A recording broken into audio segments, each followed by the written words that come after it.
Hello and welcome to National Focus. I'm Edicia Burton. In the headlines, Kalinago Mrs. Sylvanie Burton makes history as she prepares to become Dominica's first female president. Minister for Education, Honorable Octavia Alfred, commends the Adult Education Division for its work. And Justice Bernie Stephenson remembers the multifaceted life of the late Speaker Emerita Alex Boyd-Knights. The details of the headline stories and more when we return.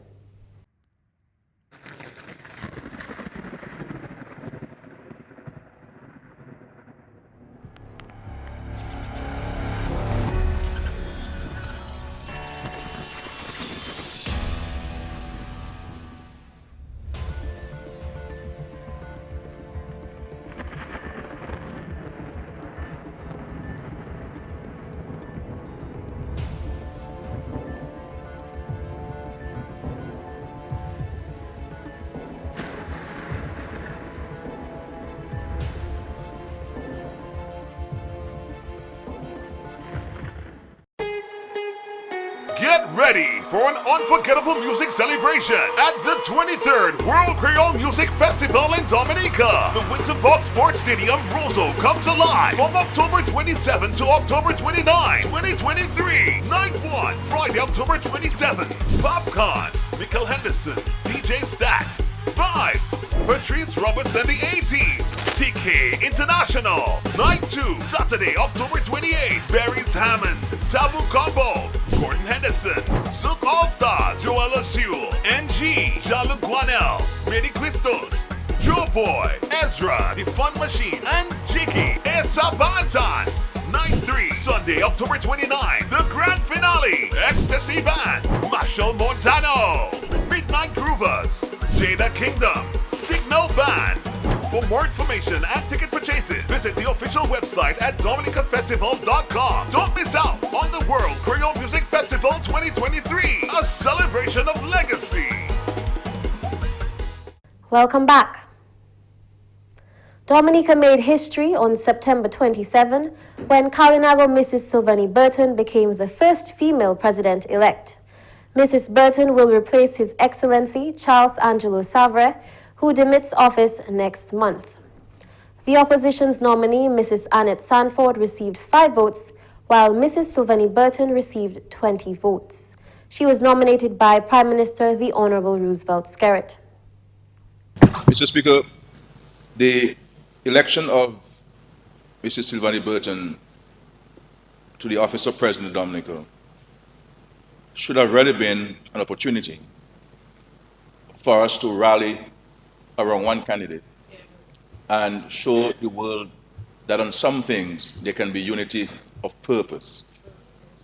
There should really not have been any reason for there not to have been one candidate. But be as it may, that's a democratic process and everybody has a right to determine how they do things and when they do things.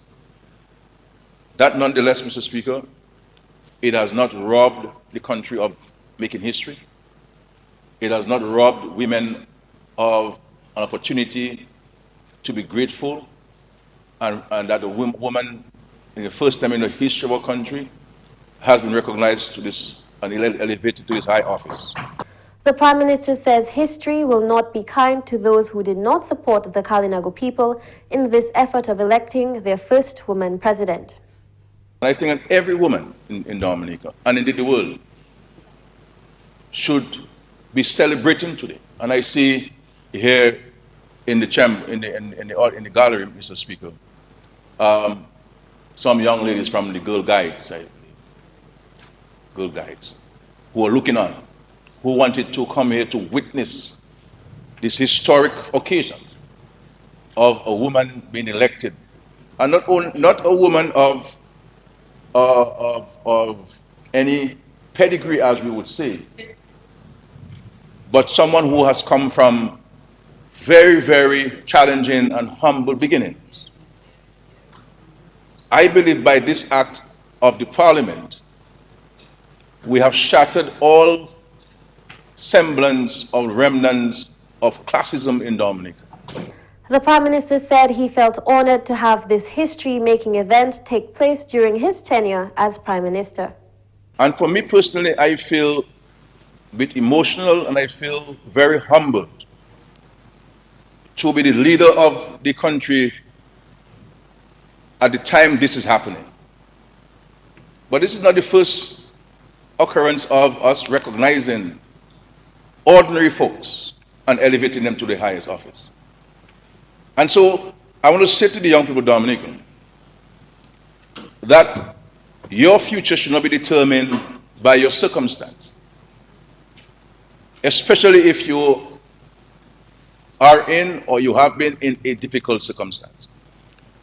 Challenges must be an opportunity for us to dig deeper into our God-given talents and purpose in life, and to say to ourselves that notwithstanding the odds that we are facing, that we can overcome. We overcame slavery, Mr. Speaker, because of the indomitable spirit and the commitment of our forefathers. The Kalinago people withstood colonialism and defended their patrimony and defended their race. And this is why today, Mr. Speaker, we have the indigenous people in the heart of our society. The Prime Minister says many may not have expected the election of a Kalinago as president in their lifetime. Mrs. Sylvanie Burton was not presented simply because she was a woman and simply because she was a Kalinago person. The Constitution speaks to specific qualifications to be considered for office of the President of Dominica. But there are also unspoken things and unwritten things in the Constitution which are equally, if not more important, than the specific qualifications that have been articulated in the Constitution.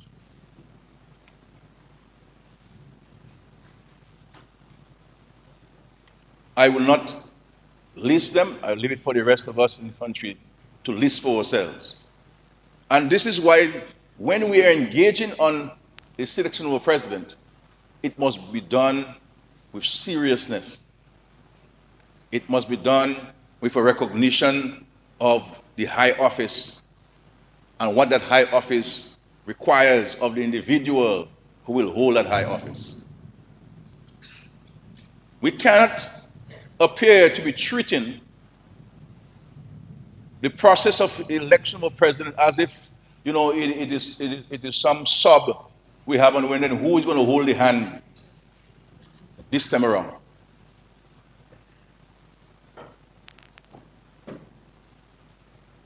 We have to do so seriously. Mrs. Burton's election places Dominica among a handful of Caribbean countries where women hold the position of president. Former resident judge Justice Bernie Stevenson has described the life of the late Speaker Emerita and attorney Mrs. Alex Boyd Knights as multifaceted. Justice Stevenson was among members of the judiciary who were paying tribute to the late Mrs. Knights last week. Including her life was that of the Speaker of the House of Assembly of the Commonwealth of Dominica, a role that she was recognized for by our apex court, the Caribbean Court of Justice, in their publication on women jurists of our region. I note that after her retirement as Speaker of the House, she was bestowed with the honor of being Honorable Speaker Emerita by the government of Dominica. That aspect of her life, I know she took very seriously and totally enjoyed it. Justice Stevenson noted that the late Speaker of the House of Assembly was instrumental in helping her deal with some of the challenges of public life. The Honorable Boyd Knights was not always or is not necessarily the most popular person in Dominica, and like myself, she was subjected to much personal vilification and attacks from those who see it fit to hide behind pen names on social media, who see themselves as commentators on the island. She quite often comforted me and told me it's not the truth, ignore them and move on. It comes with the territory.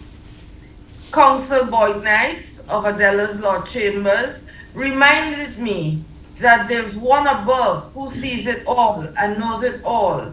And that is exactly what I did. I hasten to say that we also got comfort from what is stated in the Bible, that there are more of them for us that was against us. Justice Stevenson recalls counsel Alex Boyd-Knights appearing before her during her 13.5 years in Dominica as resident judge. She appeared primarily in family, caveat, and estate matters. She was a bold and demanding and tenacious as an attorney, and was always courteous to the court. She was always prepared to fight for the rights of her clients. And I hasten to say, she was not about winning by any means necessary, but she was about obtaining the best results and the best and equitable results for her clients, particularly in family matters. The late speaker's strong ties with her family was very well established. Mrs. Boyd-Knights was also very fond of her family. She was very proud of her daughters and sons-in-law and grandchildren. And boy, oh boy, did she love that first grandson. To the moon and back. I heard about her grandson, Pip, when he graduated from high school to when he graduated from the University of the West Indies. He was the beloved grandson in whom she was well pleased. There are some things that persons do not know about me. And one of the things I do is, in spite of what people say and in spite of what they think, maybe the negative tendencies of some persons, my modus operandi is to focus on what is best in the person. And for Mrs. Boyd-Knights, I focused on her tenacity. I focused on her goodwill. I focused on her ability to make a good joke. I focused on her ability to make light of certain situations which persons would have cried. Attorney General Honorable Levi Peter says he has always had cordial relations with the late speaker.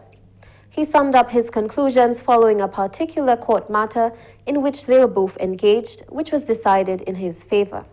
It is relevant, that particular event, because it encapsulated for me the force of character of Speaker Emerita. She would present her case and advocate for her case, her cause, her issue, with a passion, with a diligence, with a commitment that is certainly admirable, and one that I think for all legal practitioners is one that we would do well to emulate. I mean, we may not necessarily take all of the style, but the commitment is something that I think would benefit all legal practitioners and indeed all individuals to be committed to whatever cause is that you are engaged in. The Attorney General also reflected a bit on her role in navigating the issues in managing the House of Assembly. It is also heartwarming to me to reflect on engagements of which Speaker Emerita, and indeed sometimes observing her during during the time that she would manage, oversee, sometimes try to corral. Sometimes the behavior can be boisterous, sometimes it can be, some might describe it as childlike within the House of Parliament. And in that stage she had to bring all of her characteristics and skills to bear in trying to control the House, and sometimes giving determinations, recognizing that in those situations you can't please everybody. So no matter what the decision you arrive at, somebody is not going to be happy. But she was steadfast in that role.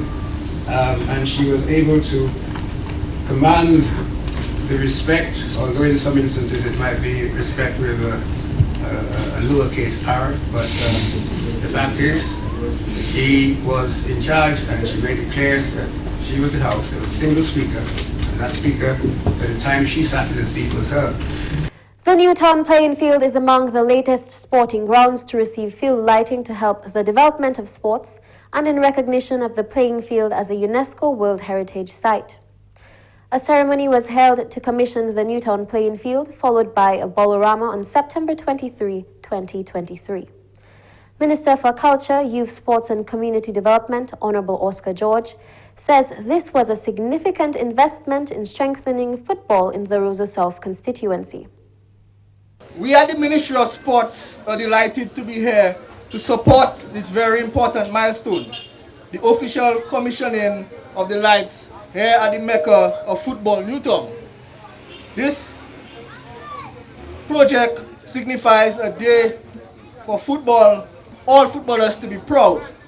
It will provide the much needed boost for the game which we all love so much in this part of Dominica. As a ministry, we are proud to have supported in making this event possible. Indeed, this milestone offers a wonderful opportunity for our footballers in Roseau South. The government's vision involves the development of grassroots sporting programs and projects within communities to nurture talent from tender ages. Newtown has been known as one of the most vibrant sporting communities in Dominica. And we believe that initiatives like this can really boost the sports at the community level. And this is what we want to see more of as a government. Part of our vision in this government is to focus a lot of resources into the development of grassroots sports. When I say grassroots sports, I refer to sports within the communities, within the clubs, within our academies, between villages and communities. And we believe that this is where you start to identify talent. From that age, from that young age, you start to identify talent which you can work with and nurture to go into the regional, national, and international scene. Parliamentary representative of the Roseau South constituency, Honorable Shakira Lockhart Hippolyte, says she has fulfilled her promise to develop field lights in the Newtown playing field as per her Newtown declaration. Today, we are happy to be gathered here. The last time I addressed a gathering here, it was upon the massive assembly of a multitude of Dominicans on Saturday, November 22nd, 2022, which was commonly referred to as the March on Charlottesville, where I delivered the Newtown Declaration. It was at that very moment I made it clear to you, my fellow constituents, that the next time I speak here, it would be under the lights. Promise made and promise kept. She spoke of the other plans to transform the Harlem Square and environs. In my Newtown Declaration, I also made reference to this fundamental objective, a most visionary plan, and it stated as follows, that this government is fully committed to radically transforming this Harlem Square with the construction of modern apartments. I will do what is necessary to see this dream become a glorious reality. The field lighting project was funded by the government of Dominica. Local CXC Registrar Magali Celestine has appealed to educators to push digital literacy in schools. She says the subject is increasingly becoming compulsory as the knowledge will better prepare students for success. This year, the Achievement Learning Center attempted digital literacy and obtained 100% pass rate. Next slide, please. What do these statistics suggest to my ministry? This subject is manageable and quite relevant in our current technological era. I am therefore pleading with principals to add digital literacy at the CCSLC level to your curriculum and encourage students to take the subject. This will help our young people to conduct themselves better when making use of the internet and social media. This subject is a necessity at all schools. 557 out of 688 candidates, 81%, were successful in the 2023 CCSLC exams. The pie chart shows that 131 or 19% of the candidates obtained mastery only in all subjects. 206 candidates or 30% were deemed competent only in all subjects that they attempted. 89 candidates or 13% scored a mix of mastery and competent in all subjects sat. And 131 or 19% received mastery or competent in some subjects. The orange section in the pie shows only 69 candidates, which represents 10%, who failed the CCSLC exams in 2023, while 62 candidates or 9% registered candidates who never showed up for the exams. The registrar provided a summary of the performance of various schools and how they fared in certain subject areas. The Arthur Waldron SDA has again maintained its 100% pass in CCSLC English. St. Martin Secondary Schools and Calls took up the challenge this year and also received a 100% pass. Portsmouth Secondary, PHL Secondary, Dominica Grammar School, and ITSS have improved in performance in English. St. Martin Secondary and Arthur Waldron SDA obtained a 100% pass in mathematics. Castlebrew Secondary and PHL Secondary have shown improvement in mathematics in 2023. Arthur Waldron SDA and St. Martin Secondary School have shown outstanding performance in both CCSLC English A and CCSLC Mathematics in 2023. A total of 556 students, or 80.8%, have attained mastery or competent levels in the 2023 CCSLC exams. These figures represent 94 more students when compared to 2022. This indicates more wonderful grades in the next 2 years with proper nurturing of these young minds. A total of 980 candidates wrote the CXC exams in 31 subject areas. There were no music candidates this year. You're watching National Focus. More when we return.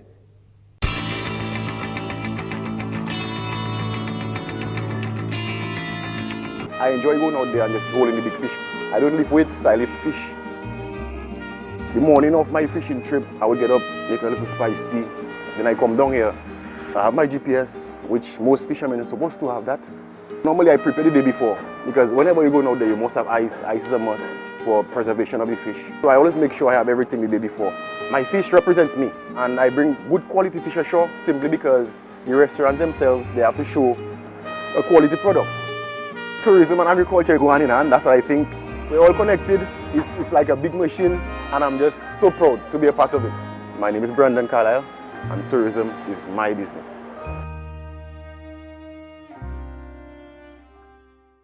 Welcome back. Minister for Education, Human Resource Planning, Vocational Training and National Excellence, Honorable Octavia Alfred, has commended the Adult Education Division for the work they continue to do in executing their mandate. This as 666 participants received certificates of completion at the National Graduation Ceremony held on Wednesday, September 20, 2023, under the theme, Building a Foundation for a Sustainable Society Through Adult Education. Minister Alfred stated participating in the programs is important, as lifelong learning is important to have a successful life.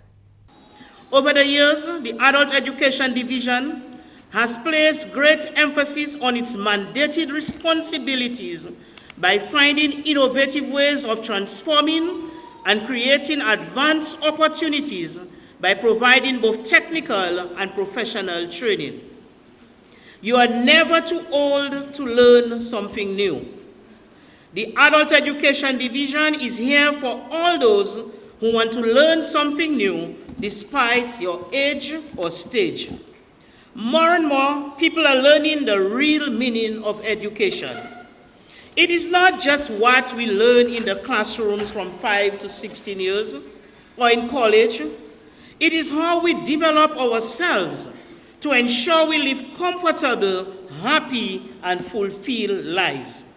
She explained that the Adult Education Division started off as an avenue for skills training for persons who did not receive a traditional education.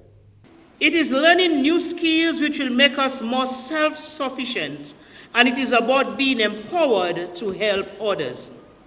When we are equipped to help ourselves and serve others, then we understand the value of education. The more educated one becomes, the more self-assured and the better equipped he or she becomes to make meaningful decisions. Adult education was once seen as an avenue that provides the opportunity for people who were denied access to education during their childhood, or slow learners, or persons who were not given the opportunities to do skill training programs at school to continue their education. The Education Minister says, since its establishment, the division has expanded its mandate as it understands the importance of lifelong learning. However, adult education has grown in significance. The importance of adult education cannot be overstated. The government, through the Adult Education Division, has organized several programs tailored to meet the needs of every individual.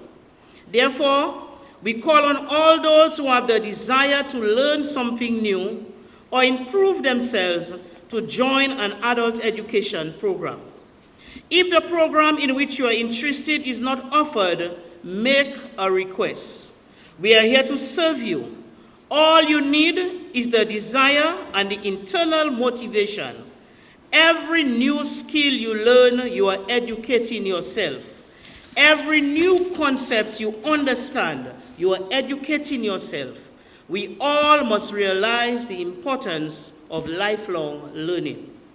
Minister Alfred commended the Adult Education Division for the work they have done over the years in the development of the country's citizens. As the minister responsible for Adult Education Division, I applaud the division's accomplishments in providing quality academic and skill training programs island-wide. This is evident in the number of you who are graduating today. The national reset requires for us in the Ministry of Education to focus on strengthening social protection with emphasis on the reforming of our education system. The numerous changes that are taking place both globally and regionally demand a different educated and trained workforce. The new vastly competitive global economy depends critically on knowledge, learning, and innovation. The training period ran from January to August, with students trained in programs ranging from bartending, mixology, hair braiding, cake decorating, and solar panel installation. And that's all for this edition of National Focus. Be sure to follow GIS Dominica on Facebook, YouTube, and on Twitter.